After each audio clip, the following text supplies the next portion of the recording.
a rolar o negócio, fazer a live. Eu tô aqui hoje, eu até dei alguns recadinhos anteriormente, que a minha convidada estava com dificuldade aí.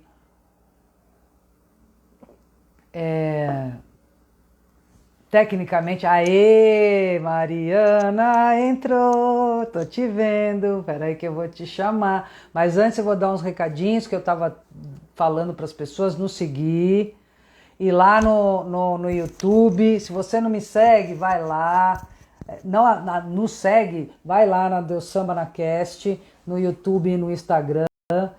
E aí você vai conseguir ver os nossos episódios, que toda terça tem um episódio novo, uma entrevista nova. Essa semana é a semana do André Serra, que é do MasterChef. Ele tá lá, eu entrevistei. A próxima semana, o Dinho com o Jimmy, o Dinho e o Marcão vão entrevistar uma pessoa sensacional. Eu não vou falar para não dar spoiler, tá bom? Mas assim, fica lá gravado e é só você assistir, tá bom? Eu peço para todos, Maíra linda, beijo para você, minha querida.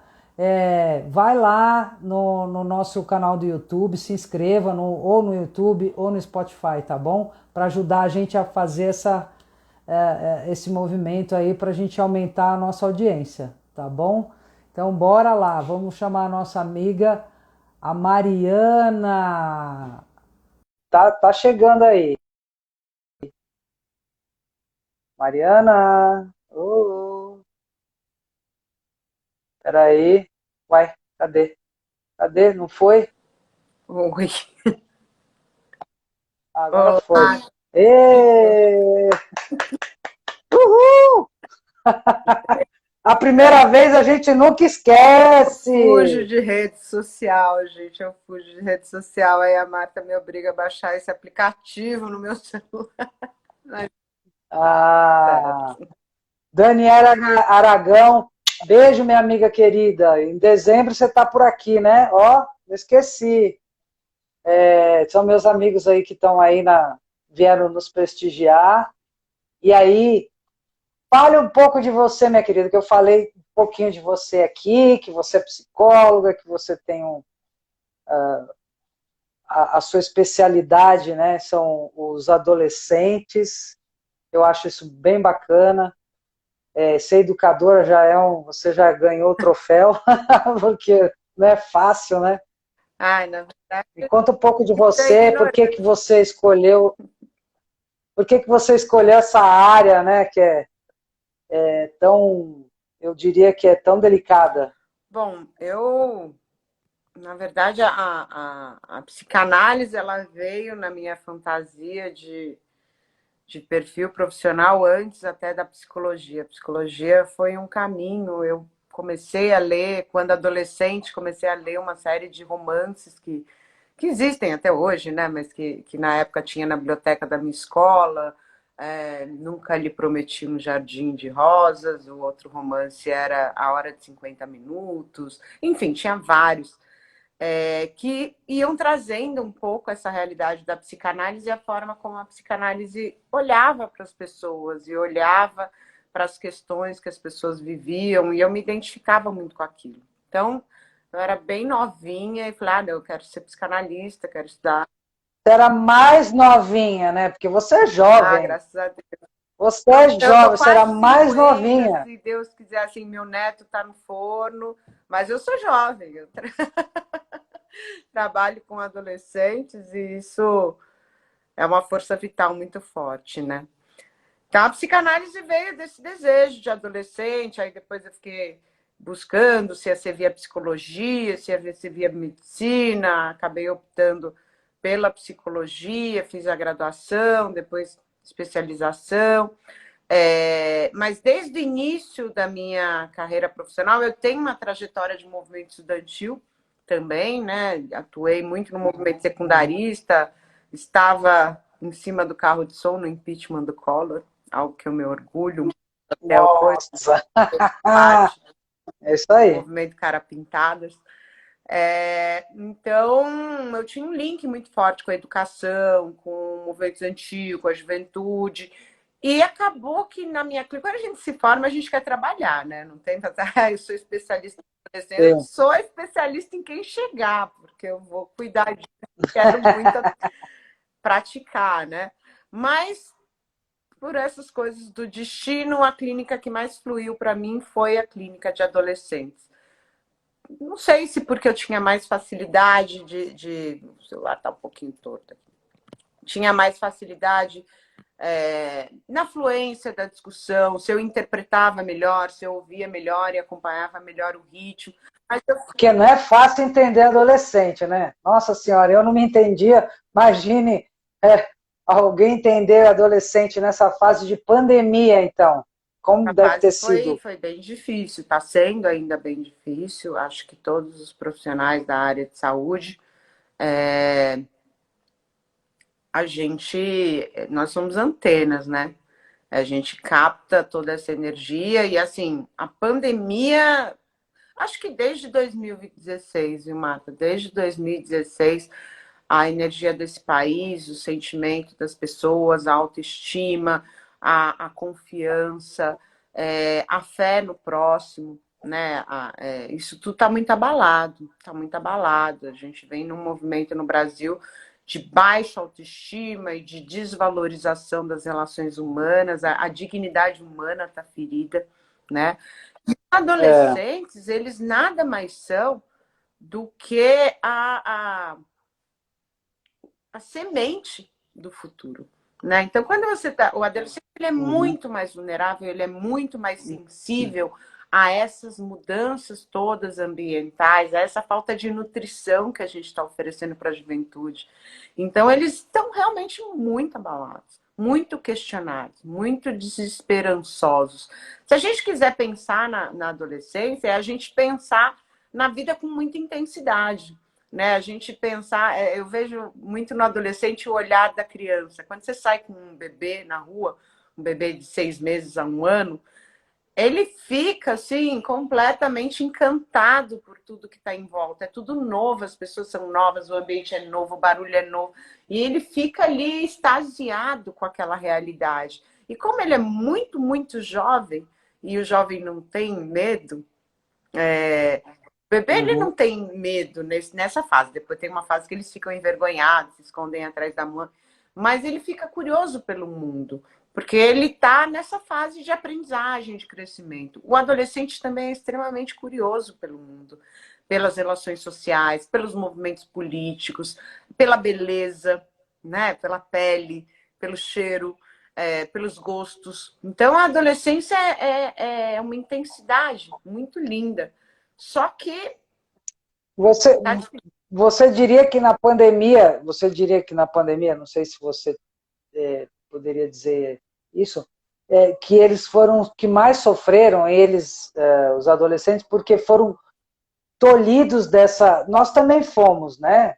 Tolhidos de sair, só que eles estão na flor da idade, talvez isso foi mais impactante para eles. Olha, tem uma charge da Mafalda, eu não adoro Mafalda. Tem uma charge da Eu também. Mafalda que diz assim: a dor que dói mais é a dor que dói em mim, né? Então, muito difícil nesse contexto que a gente está, a pessoa fazendo citação vai citar Mafalda, mas tá bom, tem. Mas é muito difícil nesse momento que a gente está mensurar o tamanho da dor das pessoas, né? Eu tô horrorizada andando por São Paulo, horrorizada, horrorizada.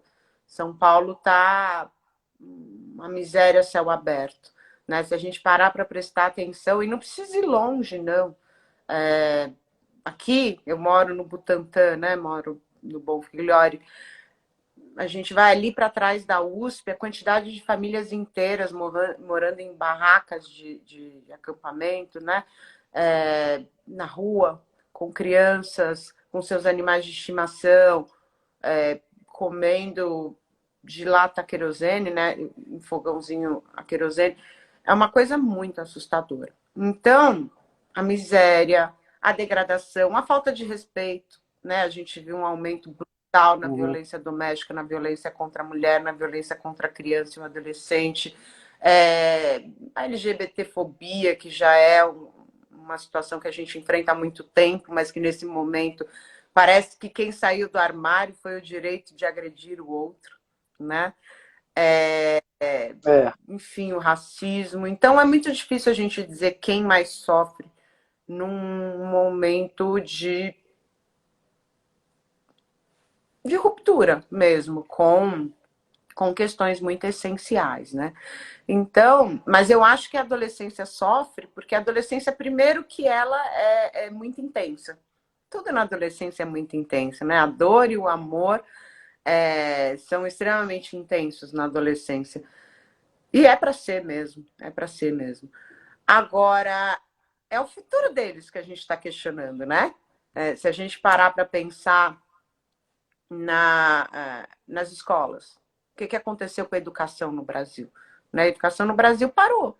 Tirando as escolas privadas, que são pouquíssimas, que conseguiram manter ensino online, que conseguiram manter professores com equipamentos para trabalhar. Aliás, os professores investiram tremendamente na pandemia para conseguir trabalhar, né? Muito mais até do que as escolas. verdade. Mas os alunos de escolas privadas ainda conseguiram manter a sua identidade de estudante, manter seu vínculo com a educação. Os alunos de escola pública não conseguiram. Né? E o que é uma criança ou um adolescente sem escola? Não existe. Não existe infância e adolescência sem Ah, escola.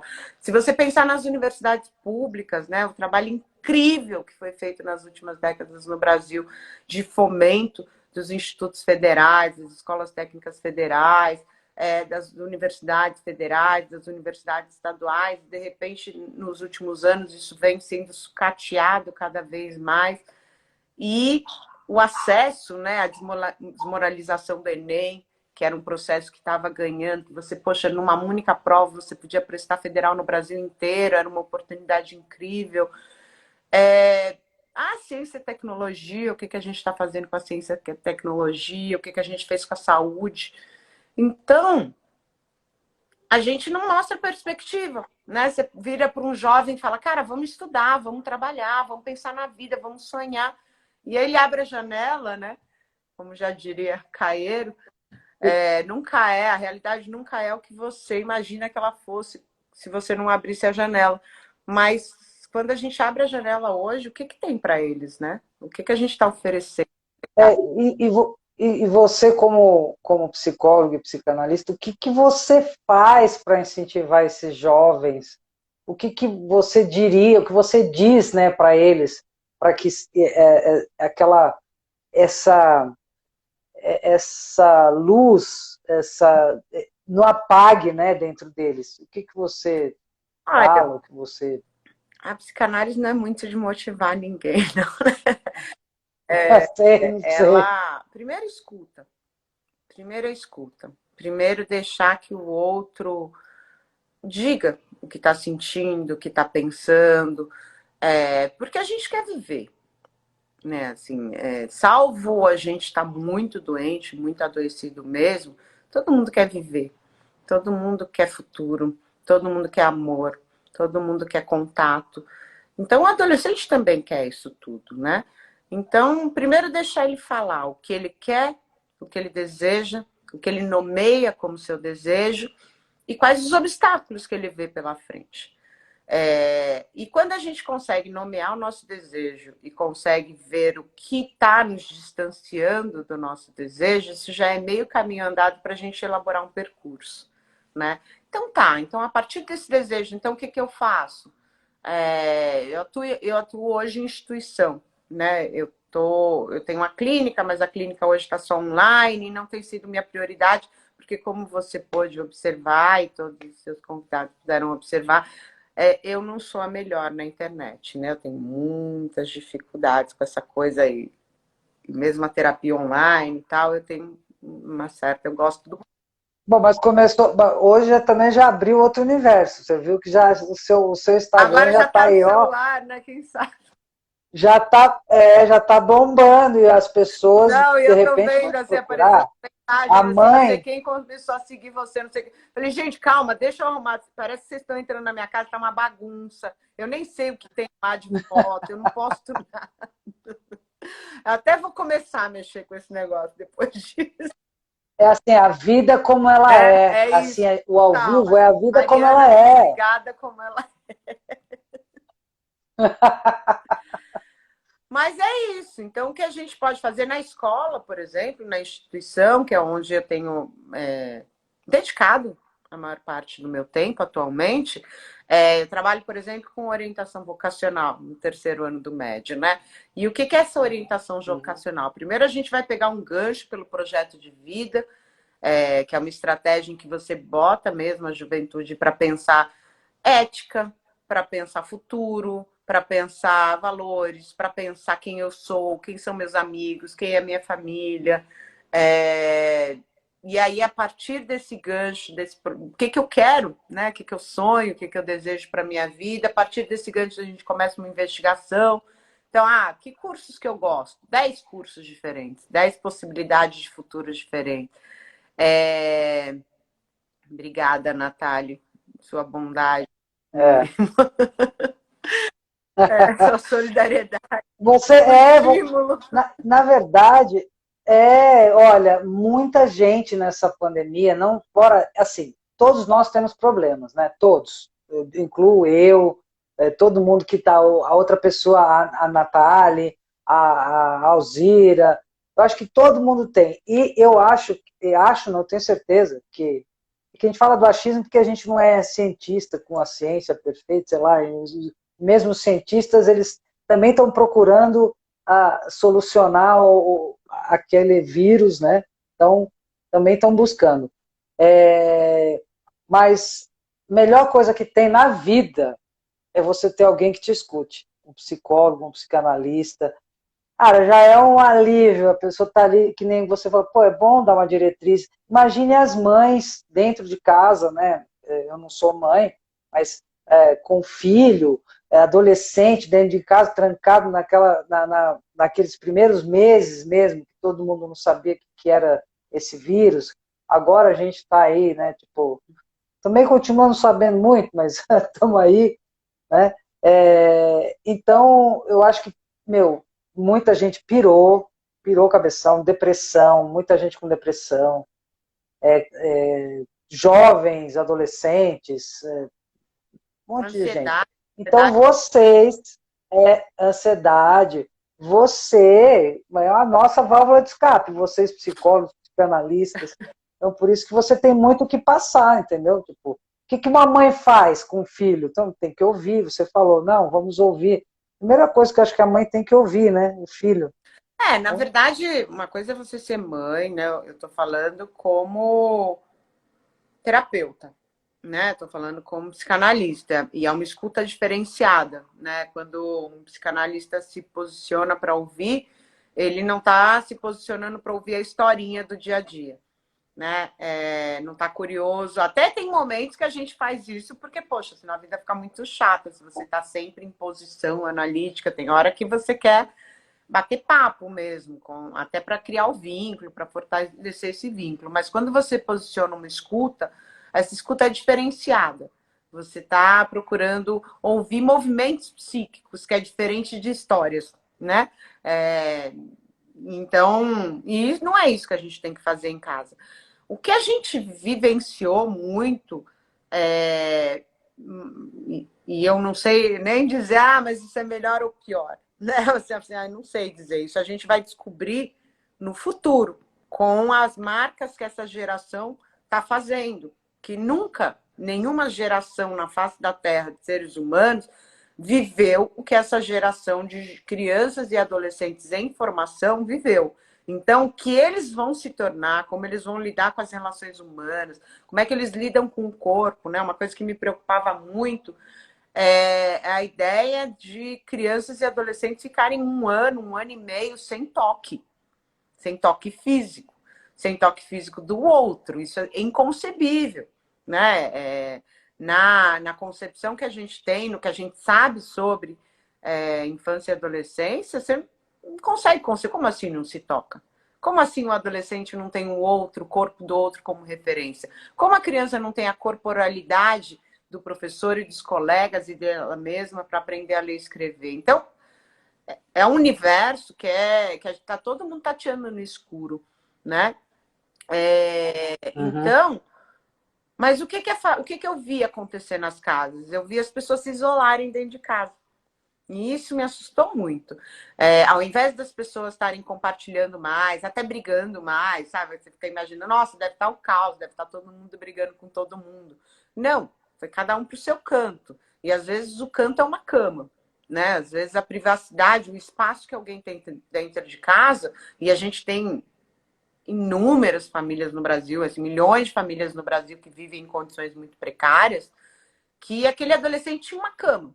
Era o espaço dele, uma cama num quarto coletivo que tinha muita gente, ou numa sala que era junto cozinha, que todo mundo estava ali e ele ficava na cama dele. Então a gente viu um processo de alienação muito grande das crianças e dos adolescentes dentro de si mesmo, dentro das redes sociais, dentro da internet, dentro dos jogos online, que viraram um espaço de convivência muito grande entre eles e de conversa, mas que tem uma pegada de vício, né? A gente sabe que rede social é viciante, a gente sabe que jogos Teve um boom, né? Só de live de não sei quem, de não sei o que lá. Meu, era uma chuva de live sobre tipo, na TV. Nossa. todo tipo de jogos, né? E assim, um universo que nós adultos, agora recentemente, né, um fenômeno, nossa, não sei nem se vai dar problema aqui para mim, mas assim, tem uma série na Netflix, tá bombando pra caramba, que é tipo a primeira do mundo, que, cara, os adultos, pelo amor de Deus, adultos, assistam essa live, vejam que essa live, não, essa série, vejam que as crianças e os adolescentes estão assistindo, vejam a banalização da violência, vejam a desconsideração. Você está falando do Round 6? Você é que Qual que você está está falando falando? o nome, eu não. Estou falando do Round 6. Não, pode falar, não tem Não, estou problema. falando do é um absurdo, é uma coisa assim que quem trabalha com direitos humanos, assim, a gente tenta fazer educação em direitos humanos, construir o sentimento de alteridade, construir a ideia da dignidade da pessoa humana, você tem que respeitar a dignidade do outro acima de qualquer coisa, faça o que você quiser da tua vida, desde que você não fira a dignidade do outro, né? Pô, Então, sim. poxa, seja livre, experimente, experiencie, seja fluido, tente hipóteses, mas não machuque o outro em função do seu gozo, em função do seu prazer. E aí, cara, você fica ali para construir essa ideia, para construir esse trabalho numa escola. Nossa, você vai, leva uma vida e de repente os caras lançam uma série que é a desconstrução de todos os valores humanos. Para criança de É, 8 anos assistindo, não tem, ela não tem subsídios, ela não tem condições de elaborar aquilo, de diferenciar. Não é entretenimento para criança, não é entretenimento para adolescente. Tira. Ou se não tem jeito, se a criança assistiu, vai lá, assiste e debate. Discute com ela. Mostra o que você acha sobre essas coisas. Porque como é que a criança falou legal, isso, né? é legal você falar isso, eu acho bacana, porque tem alguns. Isso eu até conversei no trabalho outro dia, de séries, né? Porque tem pessoas, tem crianças, tem adolescentes que não têm idade. Minha mãe era uma pessoa daqueles dos moldes antigos, e criança tem que ser criança, e, né, tipo, tem idade para assistir algumas coisas, e é verdade, eu acredito nisso. Eu acho que tem que ter. Você vai deixar a criança assistir tudo que ela quer ali, ou se, que nem você falou, se ela quer assistir, então vamos debater, então senta aqui, vamos ver. É bacana isso, eu acho Não, legal. e isso é uma das coisas que a gente falava muito com os pais em casa, porque ai meu Deus do céu, é porque ele está apoiado no carro. Ao invés de, sim, entrou nesse isolamento e aí o pai tá, cara, olha, eu fico falando essas coisas porque é minha profissão falar e eu tenho que falar mesmo. Agora, Sim, tem que eu falar. eu tenho uma filha de 27, eu tenho um filho de 20. Aqui em casa, cada um estava no seu home office, no seu canto, e a gente se reunia para almoçar junto e para jogar. A gente gosta muito de jogos aqui em casa, a gente joga de tudo, né? Então a gente jogava à noite, vários jogos, Dixit, enfim, várias coisas legais. Mas não tinha criança. Para interter, né? Para E interter, para para estar deixar a junto, pessoa. para pensar junto, para compartilhar coisas, para não ficar em frente. Oi? Tá ouvindo? Travou? Oi. Não, sim, para sair da tela, porque todo mundo tinha passado o dia inteiro na tela, ou estudando, ou trabalhando, tá todo mundo cansado. Então a gente.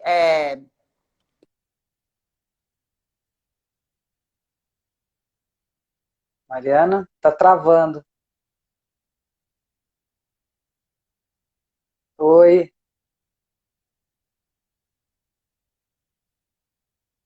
Olá.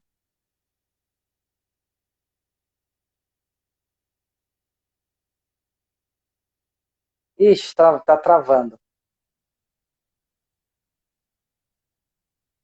Peraí. Peraí que ela caiu. Eu já mandei a. Ela caiu. Acho que eu tava falando mal Pronto, do Raul voltou. 6 e fui derrubada. A Dani Portes mandou mãe. Ah, é sua filha. Mãe Cota, mãe Maicota, Cota. é a Daniela Porta. Daniela Porta é Maicota. uma decoradora de interior Eu achei que era do sua Rio de filha. Janeiro. Não, maravilhosa, maravilhosa. O pessoal do Rio de Janeiro quiser fazer um ambiente novo na sua casa, a Dani me manda muito também. Ah, E ela faz umas festas incríveis também. Enfim, muito legal. Obrigada, que Dani. bom. Bom saber. É, Fica a dica aí, gente. bom, A gente estava falando aí tá falando da família, né? da, Tava falando da sim, da família, e você falou que tem uma filha de 20 e tal. aí assim, mas teve um dia, então não tem criança aqui. Então eu ficava olhando pelos MECs, né, pelas conferências, a situação em casa, porque você acaba tendo acesso a isso. A gente invadiu a casa das famílias, a escola invadiu a casa das famílias, mas também o troco veio forte, né? Porque as famílias invadiram a escola. Então, aquele espaço que a criança tinha preservado, que era o espaço do convívio social dela afastada da família, se perdeu, porque virou tudo uma grande coisa esquisita, né? Mas Uhum. acho que a família poderia ter cumprido um papel melhor de compreender essa experiência que essa criança e adolescente estava tendo na internet. E compreender não significa falar, vou proibir, ou vou tirar o celular, até brinco, falar, não, vou tirar o celular, vou obrigar a desligar. Isso não necessariamente você consegue, inclusive, né? O legal é que você consiga dialogar sobre essas coisas. O que você está assistindo? O que você está vendo? Assistir também, conversar sobre, pensar junto, compartilhar o que você Uhum. gosta, compartilhar seus gostos musicais, compartilhar as séries e filmes. Outro dia eu estava assim, eu estou em perseguição ao meu filho para ele assistir Tomates Verdes e Fritos comigo, porque é um filme maravilhoso que ele nunca ouviu. Eu Eu fiquei toda, adoro. por Adoro. favor, assiste hoje, assiste hoje. E ele vai trazendo também as possibilidades, porque é isso, é conviver, né? O jeito que a gente tem de escutar em casa é conviver, é saber o que está pensando, porque aí começa a ter assunto proibido, né? Não, eu não admito que meu filho faça tal coisa. Ok. E se ele quiser fazer, e se ele tiver fazendo, Ele vai vai fazer. ser um segredo. Porque ele não vai poder compartilhar É. isso com você porque você não admite, mas o nosso poder de impedir, ele vai se esvaindo, né? É, Uhum. então, eu acho que isso faltou. Até porque, gente, é isso que eu ia falar. Para mim estava fácil. Meu lugar, assim, em termos de convivência familiar, foi um lugar muito confortável. Mas não é a mesma coisa de ficar morando em casa com 3 crianças, né? Uma criança de 5, uma criança de 12, um adolescente de 18, você tem que lavar, passar, cozinhar, arrumar, fazer home office Verdade. e ainda acompanhar a escola dos caras, enfim, tipo piada, né? Estamos de sacanagem que isso é uma realidade possível. Então, só que aí teve uma vez que eu paguei o pato, assim, meu irmão precisou fazer uma viagem de emergência no trabalho. Eu sei que veio parar meus 3 sobrinhos aqui. Um tinha 13, o outro tinha 10 e o outro tinha 3. Olha, Nossa, mãe. olha, eu pedi arrego. Eu liguei para minha filha mora, é casada, mora em outra casa. Eu liguei para minha filha, pelo amor de Deus, fica só com o de 3, pelo amor de Deus, porque eu paro para fazer uma reunião, o garoto já tá pisando cocô do cachorro, enfiando o dedo na tomada, eu não vou dar conta. Faz comida, você vai naquela panela de comida, você fala, gente, vai durar uma semana, acaba em uma noite. É enlouquecedor. É, Então, minha solidariedade a todas as mães, a todos os pais que se reinventaram nessa pandemia para dar conta das crianças e de auxiliar na educação, auxiliar no possível. Mas faltou, eu tenho que dizer que faltou essa convivência, que faltou esse compartilhamento, que faltou esse olhar e que isso gerou muita angústia. Né? A gente vê hoje crianças muito angustiadas, angustiadas com o futuro, angustiadas com o presente. A escola ainda não. isso que eu vou falar para você, ainda não voltou 4 crianças 100%, falando né? 9, 12, 14, 15 anos. É, Não. marido de home office, mas tem o marido também, que é uma criança às vezes, né? Também tem que contar isso. Que, então é complicado e assim, e as crianças, eu estava conversando com um pessoal, colega de trabalho, que são mães e tudo também, estavam falando que muitas delas não deixaram as crianças ir para a escola ainda. Então, só o ano que vem, que ainda não estão se sentindo seguros. Então, tá assim ainda. E vocês também sentiram isso? Olha, Vocês a que gente tem estão algumas situações ainda, mas novamente, né? Eu atuo numa instituição privada. Então, a gente está falando de uma qualidade de vida, de um nível de acesso, num nível de ensino remoto, né, de transmissão online, de outra qualidade. Eu Uhum. acho que a gente não pode subestimar, mas mesmo assim, porque é uma situação muito delicada essa, né? Falar, ah, não, a criança tem que voltar, todo mundo tem que voltar. Os pediatras têm dito muito isso, tem que voltar, tem que voltar. Por quê? Porque realmente o nível de adoecimento psíquico das crianças e adolescentes está muito alto e é muito preocupante. Os transtornos de humor, os transtornos de ansiedade, os transtornos de aprendizagem, a falta de foco, né? A agitação psicomotora ou a depressão, isso tudo está muito forte, está muito perigoso, né? E a gente fica muito preocupado.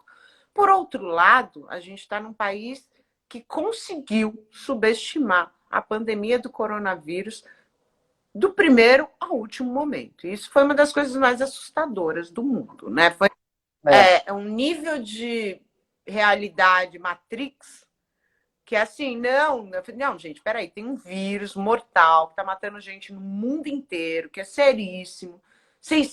Mais de 600 mil pessoas morreram no Brasil e ainda morrem centenas de pessoas por Uhum. dia no Brasil. E a gente falando em normal, né?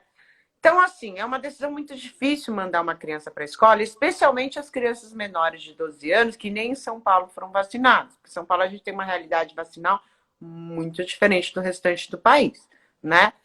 Então a gente Uhum. está falando, mas teve um caso, uma morte. Agora, em novembro, tem os índices de morte na cidade de São Paulo estão baixíssimos, baixíssimos. E o índice de transmissão também está muito baixo. Então, a gente tem esses dois mundos para a gente pensar. O primeiro é o mundo da necessidade da criança e do adolescente de vida social, de sair de dentro de casa, de sair debaixo da asa da mãe e do pai. Isso é um excesso de vida privada, isso é um excesso de vida particular que mina a cidadania, que mina o conceito de coletividade, que mina o conceito do que é aprendizagem. Aprendizagem é um fenômeno coletivo. Né? Aprender é estar em coletivo. Esse negócio de aprender em casa não existe, né? Por outro lado, a gente está falando de uma pandemia, e é isso, a Natália novamente fez um comentário Pode não grande, né? morrer, mas a sequela. Gente, é sequelas, e é isso. As pessoas ficam sequeladas por meses. Tem gente, nossa, quantidade de endocardites, as pessoas com doenças cardíacas geradas a partir das sequelas de Covid, pulmonares. Eu digo mais, Mariana, tem gente, por exemplo, a gente consegue quantitar assim, que a gente tem, vamos dizer, um poder aquisitivo um pouquinho melhor, né? Mas é aquela pessoa da periferia, que, sei lá, a pessoa pegou, ficou sequelada, tem que trabalhar. A gente ainda tem essa coisa de conseguir recurso, e eles, que foi, tá, Deus dará esse povo todo aí, e nem tiveram, não tem home office, né? Não tem home office. Como é que pai, mãe da periferia tem home office? A gente está aí para trabalhar. Para isso, né? Agora, então, tem esses dois lados, essas duas moedas, só para fechar essa questão da criança e do adolescente ir ou não para a escola nesse momento, né? Então, tem esses dois lados da moeda. Como eu vejo, a pandemia não acabou. A pandemia não acabou. A qualquer momento, a gente pode sim desenvolver uma variante, enquanto tiver transmissão, existem novas variantes, né? Então, pode existir sim uma variante que as vacinas não deem conta.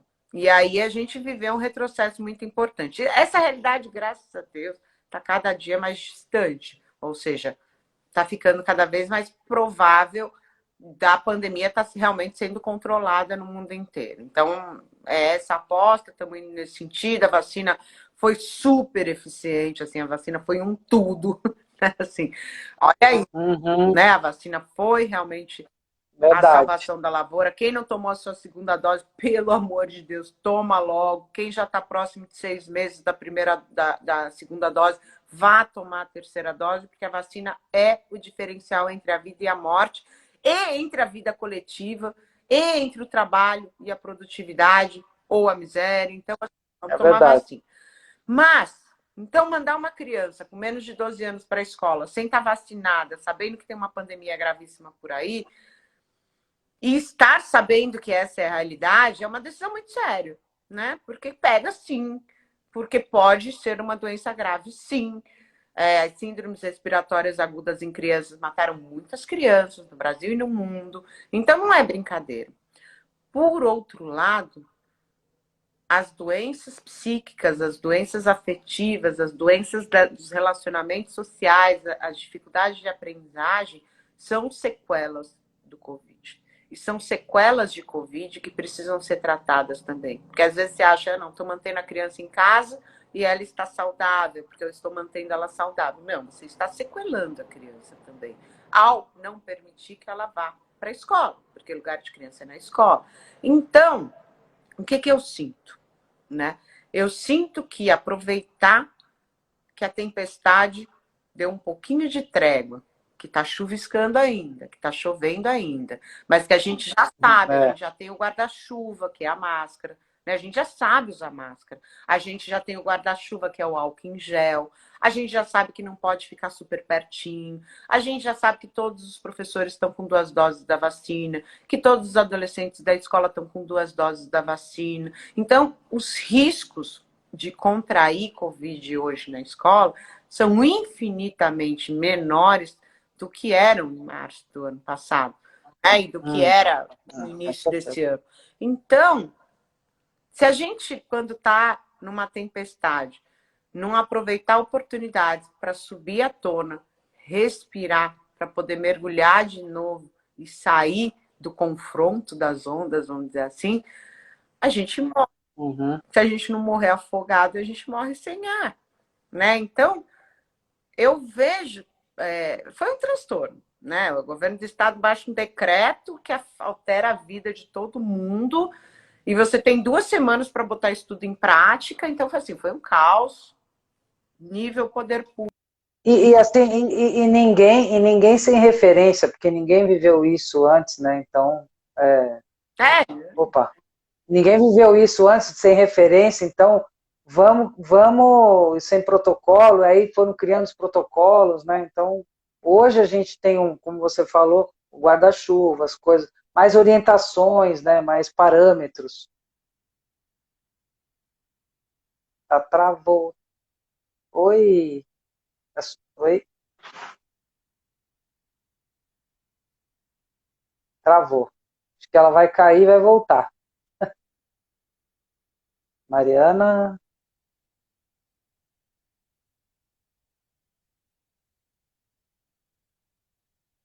olha lá, voltou. Agora ela caiu e voltou, como eu falei. Olha lá. Eu falei, ela vai cair e vai voltar. Tem? Voltou, caiu e É, toda. voltou. Aí eu estava falando que, oi, Oi. que a gente tem, hoje a gente tem mais parâmetros, que a gente foi naquela loucura, né, de que nunca viveu isso, e foi, as coisas foram acontecendo e as escolas também não tinham como um protocolo fazer, Não, e né, nem a foram gente vai criando ter, esse né? E o protocolo. hábito, né? E não é É, fácil, sim, não é fácil. Manter uma criança de 6 anos de idade de máscara o dia inteiro é. é surreal, né? É uma coisa que não existe, é uma possibilidade muito louca. Só que assim, é necessário. É necessário. É necessário a criança conviver com outras crianças. É necessário a criança conviver com outros adultos que não o pai e a mãe. É necessário a criança conhecer as regras públicas, sabe? É necessário você cometer uma infração na escola e entrar em contato que você feriu a lei e que ferir a lei não pode, que por isso tem consequência.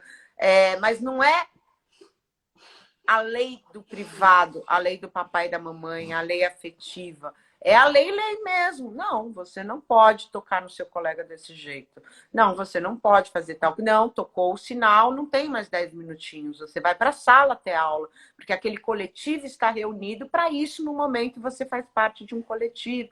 Isso faz muita Uhum, falta para a civilidade, né? Não existe civilização sem espaço público.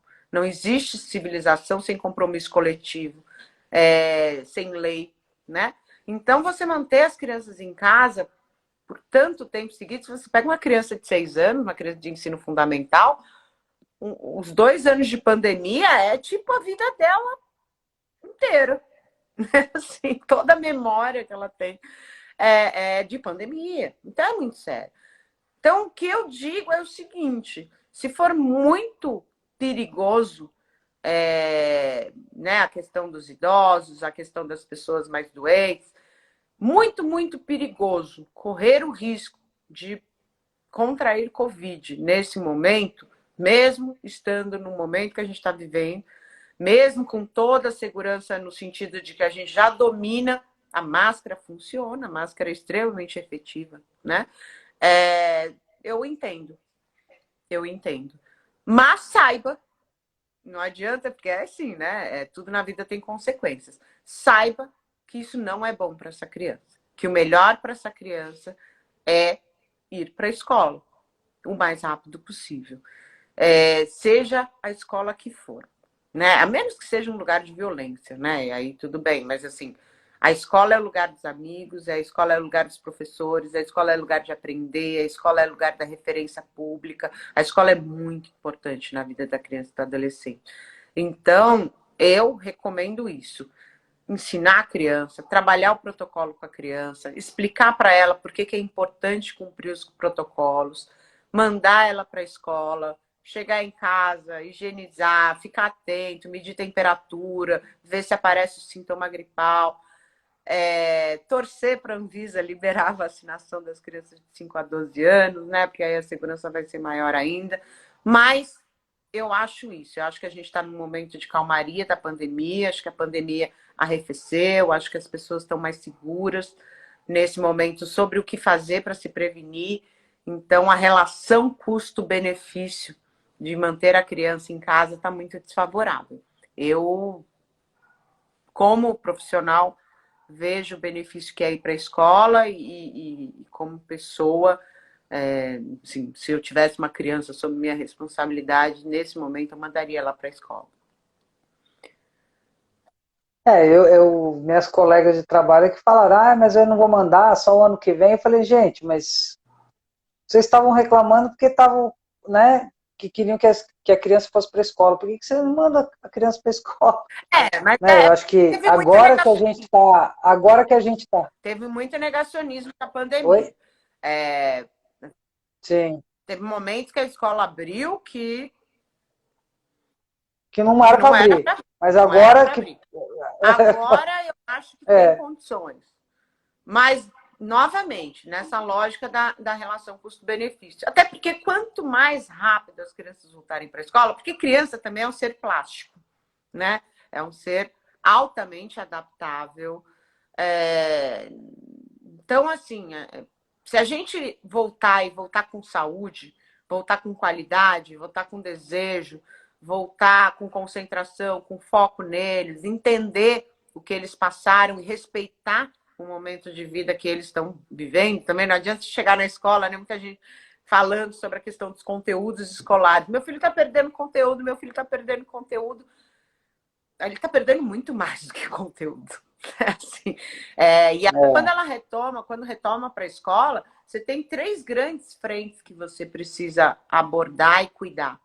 A primeira frente é a frente da questão educacional. Então, como é que essa criança está? O que ela aprendeu desse processo? O que ela traz de aprendizagem informal? Porque na família a gente tem um universo muito rico de aprendizagem informal. Na comunidade a gente tem um processo muito rico de aprendizagem informal. Agora, a escola sistematiza o conhecimento. Essa é a diferença entre a educação formal e a educação informal. Na educação informal, ela não é sistematizada. Quando eu pergunto para você o que você aprendeu no seu dia, você vai olhar para mim, é difícil dizer, difícil nomear dessa forma, porque esse conteúdo não foi trabalhado para ser sistematizado assim. Enquanto na escola, não. Na escola, o conteúdo é sistematizado, é organizado para ser utilizado em diversos contextos, né? Então, você trazer para dentro da escola, para dentro da lógica da aprendizagem formal, tudo aquilo que a criança aprendeu em casa, isso é uma atividade urgente nesse momento para que a criança volte a frequentar o espaço escolar psiquicamente, no processo de aprendizagem. Você levar em conta como é que estão as relações sociais, como é que essa criança está tímida, essa criança consegue escutar o outro, ela reconhece a existência do outro, como é que ela está atuando nesse sentido, afetivamente. Essa criança está chorando, essa criança está rindo, essa criança está muito tímida, ela está muito expansiva, né? Ela está muito ansiosa. Então, a escola ter condições de olhar para esses aspectos todos, né? Os aspectos fisicamente, como é que está essa criança? Tem criança que está desnutrida, né? Tem criança que tá na escola e está desnutrida. Aí você vai querer puxar conteúdo, a criança faz 1 ano e meio que não come carne. Porque não tá fácil comer carne, né? Eu não como carne. Com preço lá. Eu não como carne por opção. Mas criança precisa de proteína, leite. No mercado, R$ 5 uma caixa de leite. Né? Então, assim... Vai comer tofu, que também... Tem a minha amiga Maíra aí, que ela é vegana. Ela vai falar, tipo, tem outras coisas para substituir a carne. Eu sou vegetariana, mas eu não como carne. Não. Quer dizer, eu sou meio sem vergonha. Às vezes eu como, quando tá muito bonito, muito cheiroso, eu como um pedacinho para matar a vontade, mas não me cai bem. Mas então é isso. A escola, não adianta, a escola tem que olhar para isso tudo, né? Porque senão ela não vai conseguir. E me fala uma coisa. A Natália precisa de ferro. Precisa de ferro. Queria te perguntar, e você tem algum projeto, assim, você falou que não, você tem seus clientes, pacientes, mas que você ainda tem algum projeto para que você realmente decole o seu lado profissional como psicanalista, porque assim, a gente já fala, já você dá seu recado, o seu arroba no Instagram, seu e-mail. Tem que arrumar o Instagram, falar, né?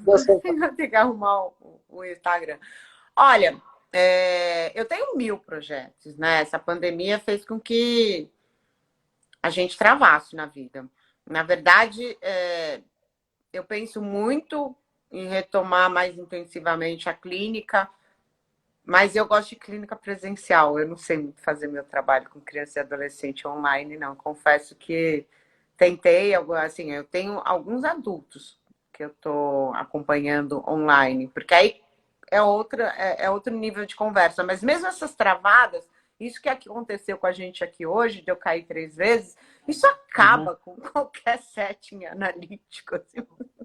A É conversa verdade. desanda, o celular fica caindo. Nossa, eu tenho pavor.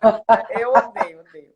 Mas, assim, Bom, mas agora mas eu acho eu que tenho projeto na conforme. clínica.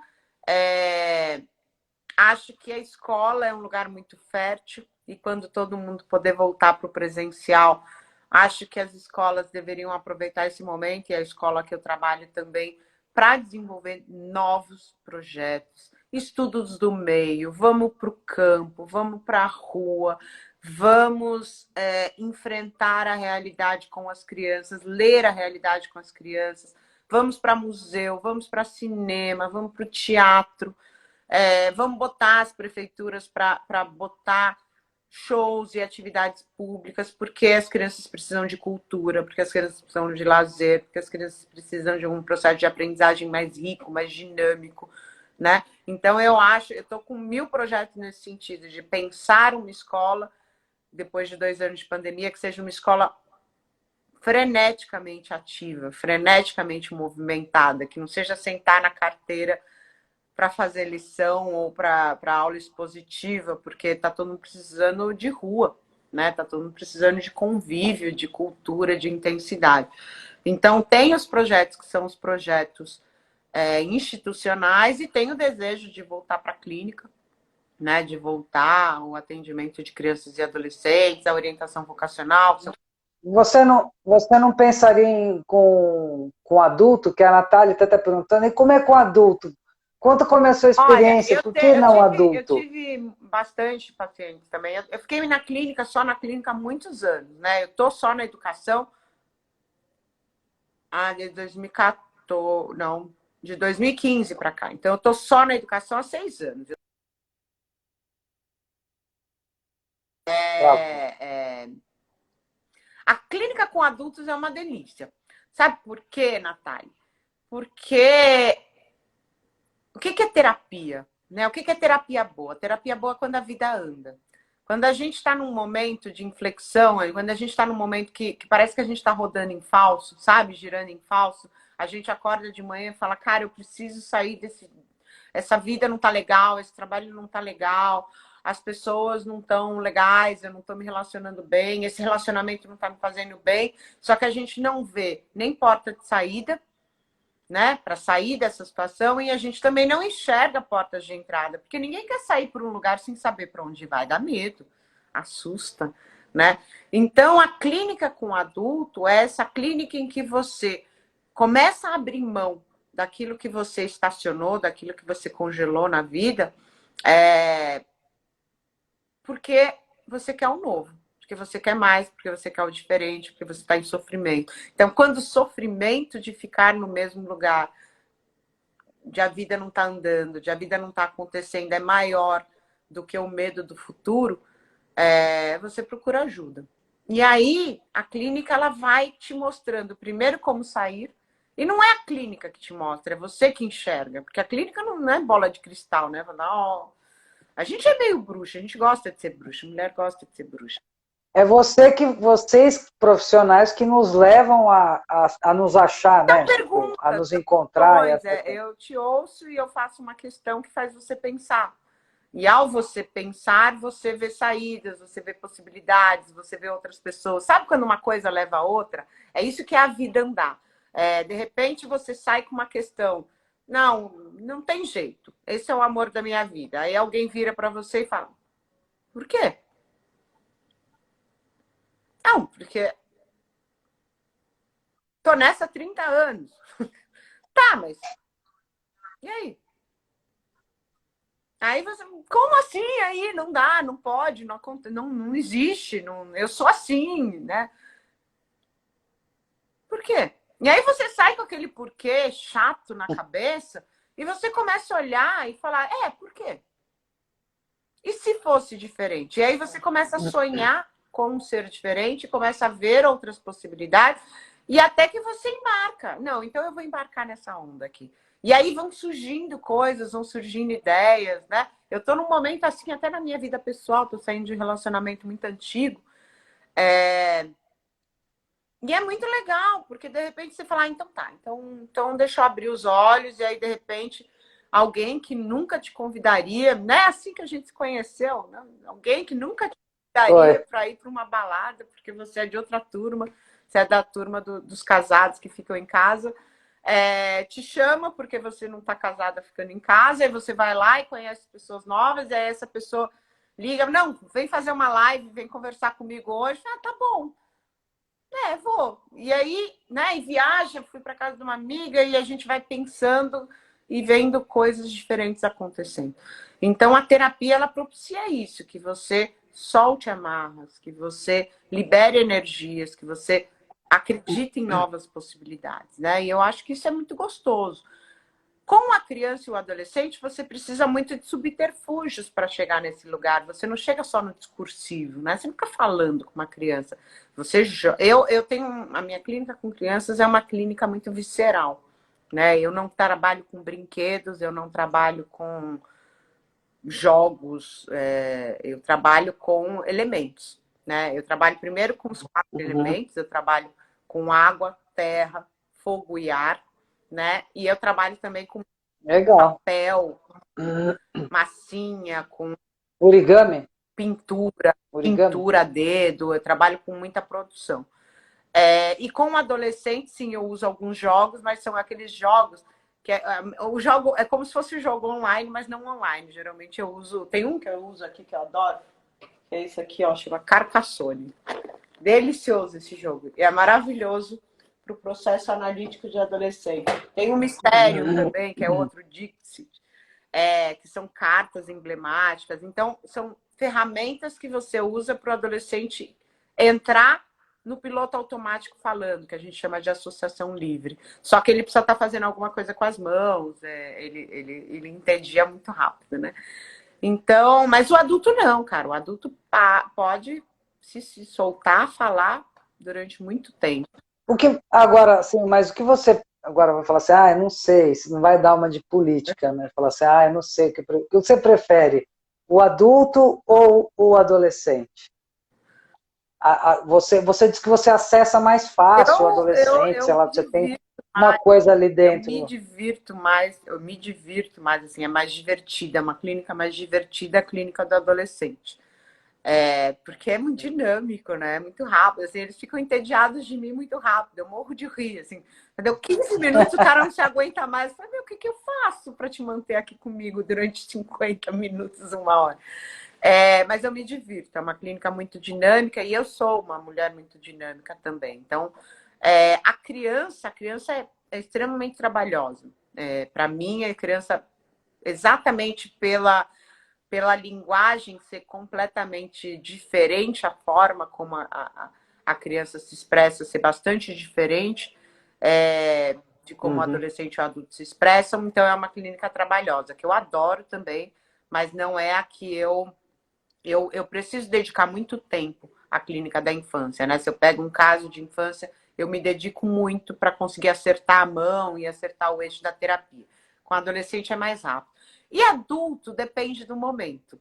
Tem adultos que ficam muito tempo travados, né? E aí eu sou uma mulher meio de guerra, assim, eu sou uma mulher meio da emergência. Então, às vezes, eu confesso que alguns casos que eu atendi, teve casos que foram lindos, assim, que eu vi mudanças de vida, Marta, que, nossa, a pessoa chegou de um jeito. Lembro de um dos casos mais lindos, que era uma mulher que trabalhava num hospital e ela teve um aumento de pressão ocular muito grande, ela perdeu a visão. E essa mulher ela já tinha tido paralisia infantil, então ela ficou muito deficiente mesmo. E o hospital demitiu ela. Então, ela ficou numa situação muito perigosa e eu continuei atendendo ela. É, mas era uma situação que até eu olhava assim, eu falei, como é que ela vai? O que ela vai fazer? Como é que ela vai conseguir dar um jeito nisso? Bom, essa pessoa, ela perdeu a visão num dos outros. Pedagogia numa universidade, porque ela conseguiu bolsa, que era Travou. deficiente. Travou de novo? Tô aqui? Travou, agora voltou, Tá. voltou, voltou. Essa pessoa foi fazer pedagogia.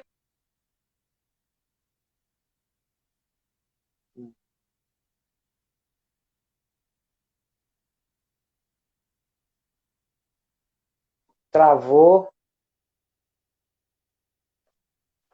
Bom, Mariana,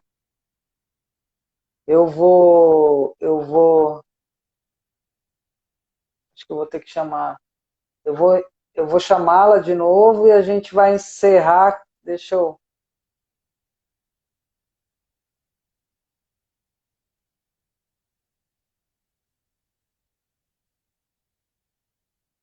Mariana? Bom, Mariana, eu quero te chamar só para a gente encerrar aqui. Espera aí. Oi, Mariana. Você estava falando a história para a Nossa, é sempre gente. assim isso? Oh, não, deve estar com algum problema aí no na sua Olha, eu. internet. A minha... Essa internet faz. Uau, Caia, a nossa internet brasileira é assim, ó, que nem o Brasil. Não, só concluindo essa história, essa pessoa em 2 anos, em 2 anos, não, em 3 anos e pouco, ela conseguiu mudar. Hoje ela é pedagoga de um grande cursinho, né? E tá super bem empregada, e tá bem, tá feliz. Isso deve te dar vamos dizer, putz, te reconforta, né? Porque você teve presente ali com Ah, ela. Acho que isso é eu bacana. tenho muito orgulho e muita honra de ter participado desse processo. Eu tenho certeza que em muitos momentos que ela conversou comigo, ela manteve a esperança, ela manteve o foco, ela manteve o desejo, e que eu tinha essa função ali de questionar esse. Não, você vai ficar aí, você vai parar agora? Não, você vai desistir, vai fazer o quê? Vamos lá, né?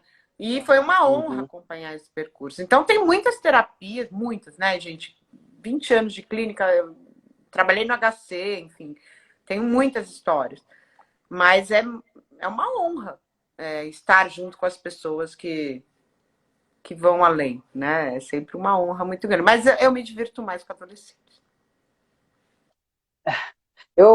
Para mim, a gente ficaria aqui mais algumas horas, mas falando, porque eu adorei falar com você naquele evento que a gente acabou se encontrando ali. Eu achei demais o que você tem para oferecer, sabe, tipo de informação, dessa coisa toda. A gente vai te falar de novo, vai ter o Papo das Minas, que você vai ser convidada, tá? Que vai ser presencial, não Ah, vai ser essa não vai coisa ficar aqui, caindo. não. E assim como até a Natália falou, eu também acredito que para crescer, crescer dói, né? E para todo o processo, quando você tem alguma decepção, alguma coisa que você tem que se reinventar, que nem a gente teve que fazer agora, essa pandemia toda, a gente teve que se reinventar, é, os pais com os filhos, no trabalho, enfim, a família lá da periferia, que também teve que se reinventar e tudo mais, cresceu, as pessoas cresceram também com essa dor, eu acho que crescer Essa dói. é a Então, aposta, né? Que a eu gente acho que, consiga tirar aprendizagens disso e fazer um exato. lugar melhor, né? Então, eu quero te agradecer por você ter aceito o meu convite, e eu gostaria que você encerrasse, sei lá, com alguma, para as pessoas que estão nos vendo, e que a Nath virou sua fã, né? Sua fã.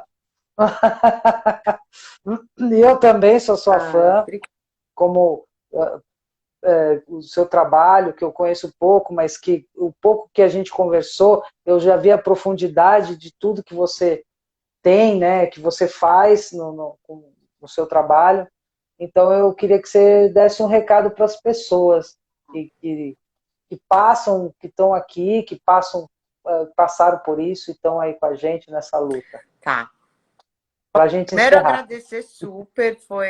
Primeiro, aprendi a mexer no Instagram, né? Um dia isso ia ter que acontecer na minha vida. Foi a Force, online. E eu tentando. Bom, enfim. Agradecer a oportunidade. Foi uma noite alegre, foi uma noite gostosa. Adorei estar aqui. Olha, eu penso uma coisa que eu tenho como uma verdade para mim, porque aí é uma sugestão, né? Não vou falar que, como psicanalista, a gente poderia citar um monte de frases de efeito de Freud, de Jung, de Melanie Klein, enfim, de Lacan, de pessoas muito legais, mas eu vou pegar uma coisa minha, que eu acho que... Olha, a Fátima Zanon também diz que é sua fã, Eu sou tá? fã Eu tô dela. falando A que tem muito Fátima é fã. uma feminista da Confederação das Mulheres do Brasil, uma mulher linda, gente, uma mulher linda. Ela não envelhece, ela toma poções mágicas, assim, é linda. Depois entrem no Insta dela, vai ver encrenca. Mulher linda. Bom, mas eu diria o seguinte, uma coisa que eu sempre tive na minha vida foi uma intenção de generosidade na minha prática e na minha relação com as pessoas. Eu sempre tentei muito, é claro que a gente tenta muitas coisas, às vezes a gente consegue mais, às vezes consegue menos, mas eu sempre tentei entrar de peito aberto nas relações, nas amizades, nos projetos profissionais, em cada atendimento clínico que eu faço, ser generosa, me doar, me dar o meu melhor, tudo que eu sei, tudo que eu aprendi, está tudo disponível, né? Porque isso faz com que eu colha muito mais. Às vezes eu apanho, né? Às vezes eu tomo uns tombos, assim, porque as pessoas às vezes querem mais do que a gente poderia dar, né? Mas, em geral, e como regra, eu me dei muito bem, porque aí eu aprendi mais, porque aí eu vivi mais intensamente, porque aí eu convivi com mais gente, porque aí eu fiz mais amigos, né? Então eu diria isso. No momento em que o mundo está tão triste, que a energia está tão pesada, que a miséria está tão grande, que a falta de fé está tomando conta do coração das pessoas, que a falta de confiança uns nos outros, que a falta de respeito está tão grande, eu acho um abuso revolucionário ser generoso. Generoso consigo mesmo e com os outros. Então, eu diria isso. Sejam generosos. Sejam generosos com as pessoas que estão na sua casa, sejam generosos no seu trabalho. Você está sendo explorado? Provavelmente. Seja generoso. Porque eu acho que isso é um ato revolucionário num mundo tão mesquinho, né? É isso aí.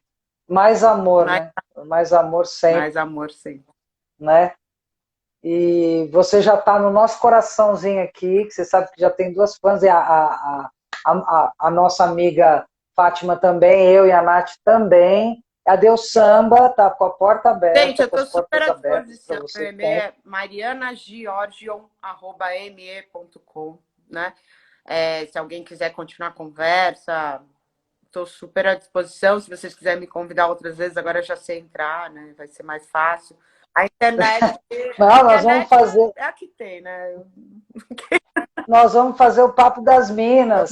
E eu vou pedir para as pessoas que estão aqui, que vieram aqui ver a minha querida Mariana, e que vieram aqui também na Deus Samba, para se inscreverem no YouTube, porque a gente precisa melhorar os seguidores lá, senão a gente não vai ter relevância. Aí as nossas entrevistas, que são bacanas, cada semana vem alguém, mas fica lá gravado, tá lá.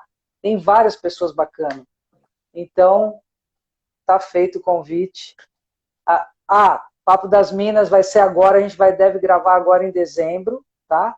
Você está convidado, você viu o nosso QG, você foi a única que viu, Mariana.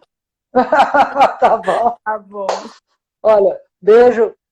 A gente vai se falando. Muito obrigada. Obrigada, gente. Fátima, a gente vai, eu vou chamar a Fátima também para chamar, vamos fazer uma live qualquer hora dessa. A gente faz essa menino vai ter muita coisa para ensinar para a gente também. Isso, mãos dadas aqui, a gente está junto nessa luta, tá bom? Ó, Marta, muito obrigada. Beijo. Tchau. Obrigada, boa noite. Você é o maior carinho mesmo. Mais amor, como você falou, mais bondade nesse coração que a gente está precisando. Um beijo. Tchau, tchau.